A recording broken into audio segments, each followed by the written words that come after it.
साथियों, YouTube channel चौपाल मारहेरा के माध्यम से श्रीपाल सिंह द्वारा रामचरितमानस का पाठ चल रहा है।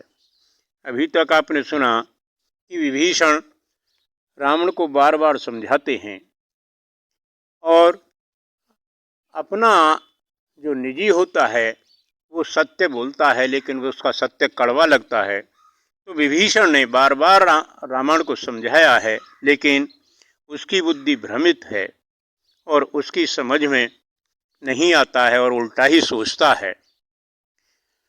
इसी को जो विभीषण के अधीनस्थ मंत्री हैं माल्यवंत, वो बड़ी प्रसन्न हैं विभीषण की बातों को सुन करके। वो भी रावण को समझाते हैं, लेकिन कुछ भी समझ में नहीं आता है। ये जो उक्ति हैं सत्य प्रतीत होती हैं कि अपना जो बोलेगा वो मुंह पर कड़वा ही बोलेगा और पीछे जो बोलने वाले होंगे वो बुराई करने वाले होंगे, उनको दुश्मन ही समझा जाएगा और मुंह पर वो मीठी वाणी बोलते हैं। तो इससे आगे सुने। अरे माल्यवंत अति सचिव सियाना, सासु वचन सुनो यति सुख माना। सातयनोज तव नीति विभूषण, सोई और धरो जके तो विभीषण। रावण को ये बात उक्ति बहुत बुरी लगती है। विभीषण की ही बोली बोल रहा है और जो वनवासी हैं उनकी स्तुति गा रहे हो, मेरा खाते हो। कहते हैं, अरे तू कर सुखे सुसठ दो, दूर न करो यहाँ से को। मालवंत घर गया ये बहोरी, के विभीषण पुण्य कर जोरी। सुमति कुमतु सब के और रही, ना तो पुराण निगम ऐसे के। विभीषण जी कहते हैं, सुमत कुमति यानी हर चीज का संसार में जोड़ा है, तो ये सुमति कुमत भी सबके साथ है।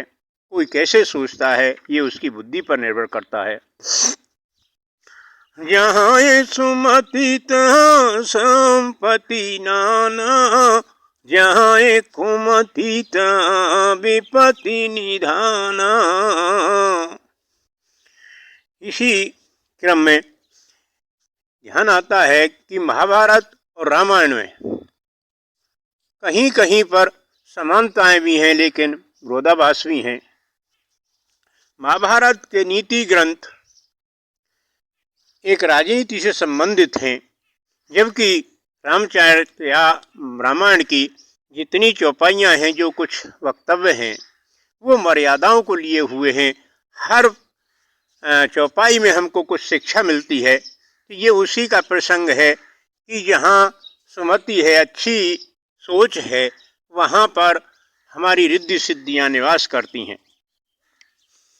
रावण से कहते हैं, तब योर कुमतु बसिय विपरीता, हित अनहित मानव रिपु प्रीता। काल रातुनीश्वर कुल केरी, ये सीता पे पीतिय गनेरी। तात चरण गहि मांगू, राखियो मोर दुलार। सीता देव राम को, अहितन होए तुम्हार सियावर। रामचंद्र पद रज शरणम। विभीषण के समझाने पर नहीं मानते और विभीषण फिर कहते हैं, बुध पुराण श्रुति सम्मत बानी, कहिए विभीषण नीति बखानी। सुनत दशानन उठा ऋषियाई, खल तोए निकट मृत्यु चली आई। जियाए सदा सठी मोर ये जियावा, ऋतु काए पक्ष मूढ़ सोए भावा। कहे नए खल ऐसे कोए जग माई, मुझे भल जाए जिता में नाई। रावण कहता है ऐसा कौन है जिसको मैंने जीत नहीं लिया और तू उत्कर्ष दुश्मनों का कहता है।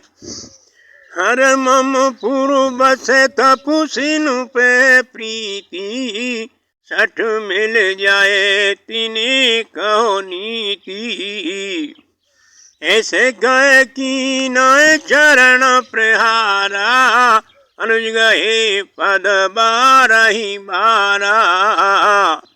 इस समय रावण आंखों का दोनों तरफ से अंधा है, बाहर की भी आंखें उसकी बंद हैं और कहते हैं ये कि यानी हृदय वाली आंखें अंदर की भी बंद है, उस सूचने में विमूढ़ मूढ़ बना हुआ है।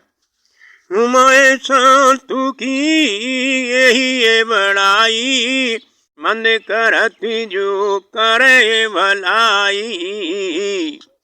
तुम पितु सरे सुभले ही मुए मारा, राम भजे हितनाथ तुम्हारा। विभीषण कहते हैं कि भले ही तुम मुझे मारो, लेकिन मैं तो तुम्हारे हित की ही बात कहूँगा। इस समय भगवान शिव पार्वती को समझाते हैं कि देखिए भले मानुष की यही पहचान होती है कि उसको कितना भी सताओ लेकिन फिर भी वो अहित किसी का नहीं करता। इस समय विभीषण को जब अपमान ज़्यादा लगता है तो उनकी बुद्धि यही काम करती है कि मुझे भी रामादल पर चलना चाहिए। कैसे? सचिव संग ले नवपति गए, सवई सुनाए के तू ऐसे भाई। राम सात्य संकल्प प्रभु, सवाए काल वसी तूर। मेरा वीर शरण अब जाऊं, देवो लाई मुए खोर। सियावर रामचंद्र पद रज शरणम। विभीषण कहते हैं कि भाई सभासदों सबने देख लिया, मैंने बहुत समझाया लेकिन इसकी बुद्धि उल्टी है, अब मुझे यहाँ से जाना ही उचित लगता है। तो हाँ, आकाश मार्ग से चलते हैं। आगे का वर्णन क्या है? ऐसे कहे चलाए विभीषण जवई, आयुहीन भय सब ये तवई।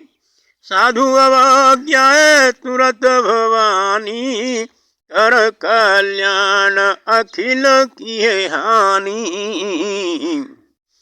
हे रावण जवई विभीषण त्यागा, भया भव बिन तभहि अभागा।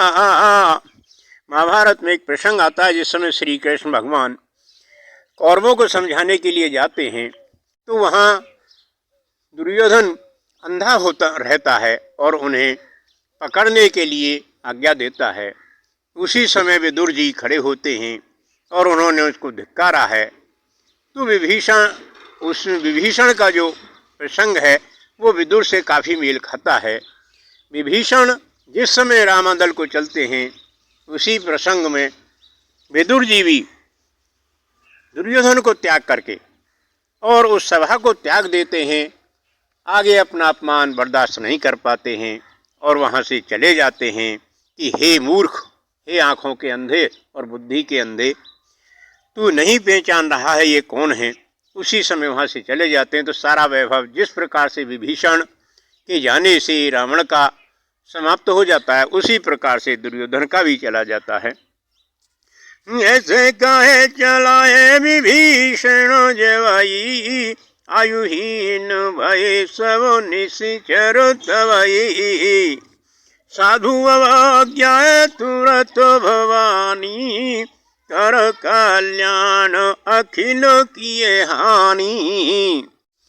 रावण जवई विभीषण त्यागा, भय भव बिनु तवहि अभागा। चलाए हर सिर गुणायक पाई, करत मनोरथ बहु मन माई। देखूं जय चरण जल जाता, अरुण मृदुल सेवक सुखदाता। जे पद परस तरिय ऋषि नारी, दंडक कानन पावनकारी। विभीषण को श्री राम जी के चरण और वो सारी बातें याद आती हैं जो उनको वैभव दिलाती हैं। उनको याद कर करके रामादल को चलते हैं। जोई पजल कुसुताए उरुलाए, कपट कुरांग संग धरे धाये। हरे और सर सरोज पद जेई, अहो भाग्य में देखूं तेई। जिन पायन की पादुकन भरत रहे मन लाए, तेई पद आज बिलवों, इन्होंने नन से जाए सियावर रामचंद्र पद रज शरणम। ये प्रसंग उस समय का है कि जब भरत जी आते हैं तो उनको निशानी के रूप पर श्री राम जी अपनी पादुका देते हैं। उन्हीं पादुकान को रोजाना पूजते हैं, शीश चढ़ाते हैं और भरत जी वहाँ पर शासन करते हैं। तो बार बार उनको याद करके विभीषण तिलमिला जाते हैं और भगवान की जो भी स्तुति है उसको प्रकट करते हैं। धन्यवाद साथियों, नमस्कार। और मेरे इस चैनल को सब्सक्राइब जरूर